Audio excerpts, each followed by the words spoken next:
오늘 우리에게 주시는 하나님의 말씀은 이사야서 18장 1절부터 19장 15절까지의 말씀입니다.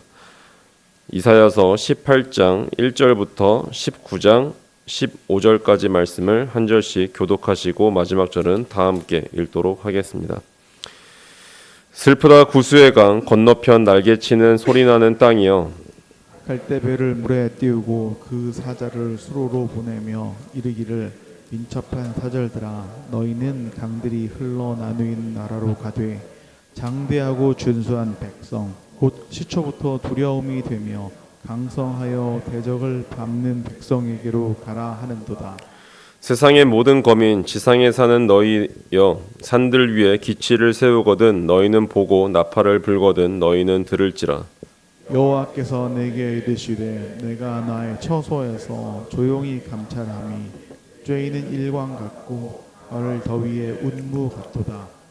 주수하기 전에 꽃이 떨어지고 포도가 맺혀 익어갈 때에 내가 낯으로 그 연한 가지를 베며 펴진 가지를 찍어버려서 산의 독수리들과 땅의 들짐승에게 던져주리니 산의 독수리들이 그것으로 여름을 지내며 땅의 들짐승들이 다 그것으로 겨울을 지내리라 하셨음이라.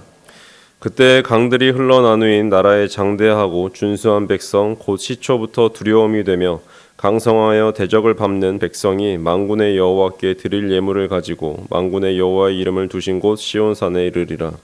애굽에 관한 경고라. 보라, 여호와께서 빠른 구름을 타고 애굽에 임하시리니 애굽의 우상들이 그 앞에서 떨어졌고 애굽인의 마음이 그 속에서 녹으리로다. 내가 애굽인을 격동하여 애굽인을 치리니 그들이 각기 형제를 치며 각기 이웃을 칠 것이요 성읍이 성읍을 치며 나라가 나라를 칠 것이며 애굽인의 정신이 그 속에서 쇠약할 것이요 그의 계획을 내가 깨뜨리리니 그들이 우상과 마술사와 신접한 자와 유술객에게 물으리로다.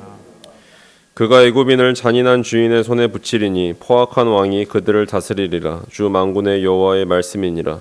바닷물이 없어지겠고 강이 잦아서 마르겠고 강들에서는 악취가 나겠고 애굽의 강물은 줄어들고 마름으로 갈대와 부들이 시들겠으며 나일 가까운 곳 나일 언덕의 초장과 나일 강 가까운 곡식 밭이 다 말라서 날려가 없어질 것이며 어부들은 탄식하며 나일강에 낚시를 던지는 자마다 슬퍼하며 물 위에 그물을 치는 자는 피곤할 것이며 세마포를 만드는 자와 배 짜는 자들이 수치를 당할 것이며 그의 기둥이 부서지고 품꾼들이 다 마음에 근심하리라. 소안의 방백은 어리석었고 바로의 가장 지혜로운 모사의 책략은 우둔하여 졌으니 너희가 어떻게 바로에게 이르기를 나는 지혜로운 자들의 자손이라 나는 옛 왕들의 후예라 할 수 있으랴. 너의 지혜로운 자가 어디 있느냐? 그들이 만군의 여호와께서 애굽에 대하여 정하신 뜻을 알 것이요 곧 내게 말할 것이니라. 소안의 방백들은 어리석었고 눕의 방백들은 미혹되었도다. 그들은 애굽 종족들의 모퉁이 또리건을 애굽을 그릇가게 하였도다. 여호와께서 그 가운데 어지러운 마음을 섞으셨으므로 그들이 애굽을 매사에 잘못 가게 함이 취한 자가 토하면서 비틀거림 같게 하였으니 애굽에서 머리나 꼬리며 종려나무 가지나 갈대가 아무 할 일이 없으리라. 아멘. 여러 사람들을 이제 만나다 보면 이제 이야기를 나누다 보면 이제 사람들 현대인들이 가장 견디기 힘들어하는 그 감정이 이제 드러날 때가 있습니다. 그거는 바로 이제 내 삶이 내 마음대로 통제가 되지 않는다라는 그런 무력감이더라고요. 모리셔스 선교 때 이제 비행 중에 이제 난기류를 만날 때가 이제 몇 번 있었습니다. 이제 저는 거의 앉으면 누우면 거의 자는 사람이라서 이제 거의 자고 있었는데 이제 비몽사몽 중에 이제 조금 많이 이제 심하게 이제 느꼈던 난기류가 있었어요. 근데 그때 저는 이 무력감을 느꼈던 것 같습니다. 내 삶이 내 마음대로 통제되지 않는 이런 무력감. 뭔가 내가 아무것도 할 수 없는 그 상황에 그냥 몸을 맡기고 있는 그 자체가 뭔가 좀 불안감이 올라오고 무력감이 올라왔던 그런 기억이 이제 떠올랐습니다. 그러면서 이제 선교를 준비할 때 이제 담임 목사님께서 매번 강의를 하실 때 선교는 순교다라고 하는 그런 말씀을 계속 해주셨기 때문에 이 난기류를 맞아서 내가 이 비행기에서 떨어져서 죽으면 순교인가 막 이런 생각도 이제 하게 됐던 이제 그런 기억을 이제 말씀을 준비하면서 이야기하게 된 것 같습니다. 어쨌든 이제 우리는 이런 내일의 경제 상황, 또한 내 몸의 건강, 또한 내 자녀의 그 앞길을 내 손 안에 쥐고 통제하고 싶어 하죠. 하지만 예기치 못한 그런 위기가 닥쳐와서 내 삶의 그 통제권을 잃어버릴 때 우리는 숨막히는 두려움과 불안에 사로잡힐 때가 많아요. 그런데 이제 주전 700년대 후반에 이 남유다 백성들이 느꼈던 공포가 바로 이 무력감이었습니다. 저 북쪽에서 피도 눈물도 없는 그런 잔혹한 아수르 제국의 이제 말발굽 소리가 이 예루살렘을 향해 좁혀오고 있었기 때문에 그렇죠. 나라의 존립이 흔들리고 당장 내일 우리 가족의 생사를 장담할 수 없는 벼랑 끝이었던 것입니다. 이 끔찍한 무력감 속에서 우리가 당시 유다 백성이라면 무엇을 찾을까요? 제 스스로에게 많이 질문해봤던 것 같습니다. 눈에 보이지 않는 그 하나님께 엎드리는 것이 쉬웠을까요? 솔직하게 아니죠. 인간의 본성은 위기 앞에서 철저히 시각적으로 변하게 됩니다. 당장 내 피부에 와닿는 그런 해결책, 뭔가 내 눈에 보이는 확실하고 거대한 동아줄을 찾기 시작하죠. 그것이 바로 남쪽의 신흥 강대국 구스, 오늘 본문에 등장하는 구스하고 수천 년의 화려함을 자랑하는 바로 애굽, 이집트입니다. 이 아수르라는 이 거대한 제국 위기 앞에서 유다 백성들과 오늘을 사는 우리는 구체적으로 어떤 똑같은 어리석음에 빠지고 있는 것일까요? 18장 말씀을 보면 이 예루살렘 성문에 이방의 사절단이 당도합니다. 구스에서 갈대배를 타고 온 특사들이 등장하죠. 성경은 그들을 2절에서 이렇게 표현합니다. 장대하고 준수한 백성이라고 묘사합니다. 평균 키가 훌쩍 넘는 이제 훤칠한 체격, 구릿빛 피부를 가진 용맹한 전사들. 그들의 갑옷이 햇빛을 받아서 번쩍일 때 유다 백성들의 가슴은 뛰었어요. 아, 저들과 손을 잡으면 나는 살 수 있겠구나 라고 가슴이 뛰었겠죠. 거기에 더해서 19장을 보시면 이 유다는 그들의 마음속에 영원한 구원자 애굽을 갈망했습니다. 애굽이 어떤 곳인지는 잘 아실 거예요. 절대 마르지 않는 생명줄인 나일강의 막대한 부가 흐르는 곳이고 고대 세계 최고의 모사들, 당대의 엘리트, 지혜자들이 모여있는 곳이 이 바로 애굽이었습니다. 이것이 단지 옛날 이야기일까요? 우리 인생에도 예고 없는 아수르가 닥칠 때가 너무나 많이 있죠. 청천벽력 같은 질병의 진단을 받을 사람도 있고 믿었던 사업이 하루아침에 부도가 날 위기에 처하는 분도 분명히 계시고 자녀의 문제로 억장이 무너져 내릴 때 우리는 어떻게 합니까? 영적인 눈을 감고 육적인 눈을 번쩍 뜹니다.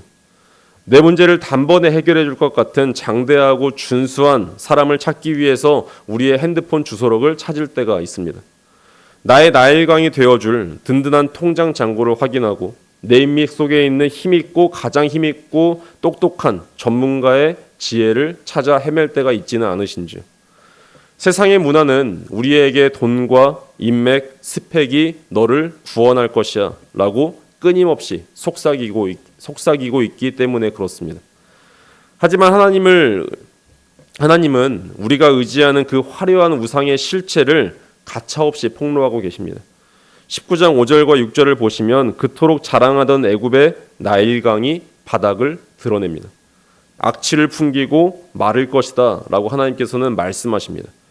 그리고 11절에서는 애굽의 가장 지혜롭다던 그 모사의 책략이 바보처럼 우둔해질 것이다 라고 하나님께서는 선언하고 계시죠. 돈, 인맥, 세상의 지혜는 영원하지 않다라는 것을 오늘 말씀에서 보여주고 있어요. 그것들은 내 인생의 구원자, 진정한 구원자가 될 수 없다라는 것을 하나님께서는 말씀하고 계십니다. 어느 순간 바닥을 드러내고 악취를 풍길 썩은 새끼줄에 불과하다라는 사실을 오늘 말씀을 통해 다시 한번 말씀해주고 계십니다.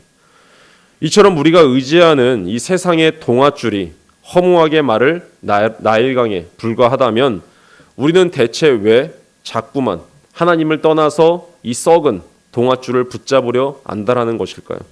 그 근원적인 이유가 있습니다. 우리가 자꾸만 세상을 기웃거리는 이유는 단 하나입니다. 바로 하나님의 때와 방법을 신뢰하지 못하기 때문이죠. 오늘 본문 18장 4절의 말씀을 한번 보겠습니다. 여호와께서 내게 이르시되 내가 나의 처소에서 조용히 감찰함이 쬐이는 일강 같고 가을 더위에 운무 같도다. 저는 오늘 이 말씀이 우리에게 주시는 가장 핵심 포인트 말씀인 것 같습니다. 세상은 지금 아수르가 쳐들어오네, 구스와 동맹을 맺네 하며 난리가 났습니다. 온갖 속보가 쏟아지고 사람들은 살 길을 찾아서 뛰어다닙니다. 그런데 정작 온 우주의 통치자이신 하나님은 무엇을 하고 계신다라고 4절에서 말씀하시죠. 하늘 처소에서 조용히 감찰하십니다. 우리는 바로 이 하나님의 침묵을 견디지 못하죠. 내 인생에 당장 부도가 나게 생겼고 내 몸은 병들어 무너지고 있고 하나님은 무심하게 하늘에서 팔짱 끼고 가만히 계시는 것 같이 여겨집니다. 그래서 답답한 나머지 내가 직접 내 인생의 통제권을 쥐고 구스 사절단을 찾아 발버둥 치는 것이 아닐까요? 그 결과가 무엇인지는 성경에서 나옵니다. 19장 14절에 말씀하시는 것처럼 어지러운 마음이 섞여 취한 자가 토하면서 비틀거리는 것처럼 인생을 스스로 망치게 되죠. 하지만 다시 한번 상상해 보십시오. 18장 4절 말씀을 상상해 보십시오. 한여름 뜨겁게 쬐이는 그 햇빛의 소리가 있습니까? 가을 새벽에 대지를 적시는 촉촉한 이슬이 요란한 소리를 냅니까? 아무 소리도 나지 않습니다. 하지만 그 고요한 햇빛과 그 이슬이 없으면 추수 때 포도와 곡식이 결코 익을 수가 없죠. 그래서 하나님의 조용하심은 방관이 아닙니다. 하나님의 침묵은 무능력이 아니죠. 하나님은 단 한순간도 쉬지 않으시고 햇빛처럼 이슬처럼 가장 완벽하고 세밀하게 우리의 인생을 붙들고 생명으로 역사하고 계십니다. 다만 하나님의 고요한 시계가 우리의 조급하고 시끄러운 시계와 조금 다를 뿐입니다. 그렇다면 이토록 하나님의 침묵을 의심하며 세상의 헛된 의상을 향해 비틀거리던 우리를 위해 하나님은 그 조용한 섭리 속에서 어떤 놀라운 구원의 역사를 준비하셨습니까? 19장 1절을 보면 하나님께서 빠른 구름을 타고 애굽에 임하신다라고 선포하고 계십니다. 창조주가 심판주로 강림하실 때 애굽의 우상들은 벌벌 떨며 마음이 녹아내립니다. 사실 구스라는 그 외모를 의지하고 애굽이라는 그 돈을 의지하던 유다 백성들이나 오늘날 똑같이 세상을 의지하는 우리도 구름을 타고 오시는 그 하나님의 진노 앞에서 마땅히 심판받아 멸망해야 할 영적 애굽인들이 바로 우리입니다. 그런데 여기서 복음의 가장 놀랍고 위대한 역전이 일어나죠. 성부 하나님께서는 진노의 구름을 타고 우리를 멸망시키러 오시는 대신에 가장 조용하고 연약한 모습으로 당신의 독생자 예수 그리스도를 아들을 이 땅에 보내셨죠. 예수님은 애굽의 엘리트 모사들처럼 세련된 논리로 세상을 제압하지 않으셨어요. 장대한 구스의 군인들처럼 외모로 오지도 않으셨어요. 세상이 보기에 가장 바보 같고 어리석어 보이는 방법, 십자가에 못 박혀 찢기고 상하는 길을 택하셨습니다. 그 끔찍한 고통의 순간에도 성부 하나님은 어떻게 하셨죠? 철저히 침묵하셨습니다. 조용히 감찰만 하셨어요. 그러나 그 침묵의 십자가야말로 우리의 모든 죄와 저주를 단번에 끊어내는 하나님의 가장 강력한 쬐이는 일광이었음을 믿으십니까? 세상의 모든 똑똑한 지혜를 단숨에 어리석은 것으로 만들어버리고 사망의 권세를 짓밟아버린 가장 위대한 승리의 현장이 바로 그 십자가입니다. 세상은 통장 잔고가 넉넉해야 살고 인맥이 화려해야 산다라고 소리치지만 우리는 그 가장 연약해 보이던 십자가에 피 묻은 사랑으로 말미암아 영원토록 마르지 않는 생명을 얻었습니다. 이제 우리는 우리가 쥐고 있는 생각의 연필을 내려놓고 계산기를 두드리던 손을 멈추고 우리의 가슴을 들여다보아야 합니다. 오늘 하루 언젠가 마르고 악취를 풍길 그 세상의 나의 일강을 묵상하시겠습니까? 아니면 나를 살리기 위해 기꺼이 십자가에서 모든 물과 피를 쏟아내신 그 예수 그리스도의 벅찬 사랑을 예배하시겠습니까? 내 인생의 거대한 아수르가 몰려와 내 삶의 통제권을 빼앗긴 것 같은 그런 두려움이 엄습할 때 흔들리지 마십시오. 세상의 지혜를 찾아 비틀거리고 걸음을 멈추고 오늘도 햇빛처럼 이슬처럼 내 삶을, 우리의 삶을 고요히 감찰하시며 가장 선한 길로 빚어가시는 그 예수 그리스도의 품으로 뛰어드십시오. 그 십자가의 그늘 아래 고요히 숨을 때 세상이 알 수도 없고 흉내 낼 수도 없는 참된 평안이 오늘 이 새벽 눈물로 기도하는 저와 여러분의 심령을 가득 채우시기를 주님의 이름으로 간절히 축원합니다. 기도하시겠습니다. 살아계신 하나님, 감사드립니다. 아수르의 칼날과 같은 인생의 위기 앞에서 우리의 눈에 보이지 않는 하나님보다 눈에 보이는 애굽의 나일강과 구스의 군사력을 더 의지했음을 회개합니다. 하나님의 조용하심을 무능력함으로 착각하여 내 힘과 인맥, 세상의 지혜로 살 길을 찾아 비틀거렸던 우리의 어리석음을 용서하여 주시옵소서. 추수하기 전 연한 가지를 쳐내서는 하나님의 정확한 때를 신뢰하게 하시고 세상의 헛된 동아줄을 놓고 오직 우리를 위해 십자가에서 가장 위대한 지혜와 능력이 되어주신 예수 그리스도만 굳게 붙잡게 하여 주옵소서. 자비로우신 주님, 특별히 이 시간 육신의 연약함과 질병이라는 거대한 위기 앞에 서 있는 사랑하는 우리 환우들을 위해 간절히 기도합니다. 병상의 두려움 속에서 하루하루 마르는 갈대와 같이 연약해진 그 심령들을 주님의 크신 팔로 안아 주시옵소서. 세상의 의술과 약물조차 결국 주님의 도구일 뿐임을 고백하오니 치료의 광선이신 주님께서 친히 안수하여 주셔서 병든 세포가 회복되고 고통받는 육신이 다시 힘을 얻는 기적을 허락하여 주시옵소서. 아픔의 시간 속에서도 조용히 일광과 온무처럼 찾아오시는 그 주님의 깊은 위로를 경험하기를 간절히 원합니다. 또한 열방의 통치자이신 하나님, 지금도 복음의 불모지에서 생명을 걸고 사역하시는 열방의 선교사님들을 위해 기도드립니다. 혼란과 억압 속에서 눈물로 씨를 뿌리고 있는 그 땅을 기억하여 주시옵소서. 세상의 권력자들이 자신들의 지혜를 자랑하며 폭력을 휘두를 때 만군의 여호와께서 친히 그 땅에 임하여 주시옵소서. 두려움에 떠는 선교지의 영혼들에게 참된 평화의 왕이신 예수 그리스도가 선포되게 하시고 현지에서 위험을 무릅쓰고 헌신하시는 선교사님들과 현지 동역자들의 생명과 사역을 불꽃 같은 눈동자로 지켜 보호하여 주시옵소서. 우리의 참된 피난처 되시며 지혜가 되시는 예수 그리스도의 이름으로 간절히 기도드립니다. 아멘.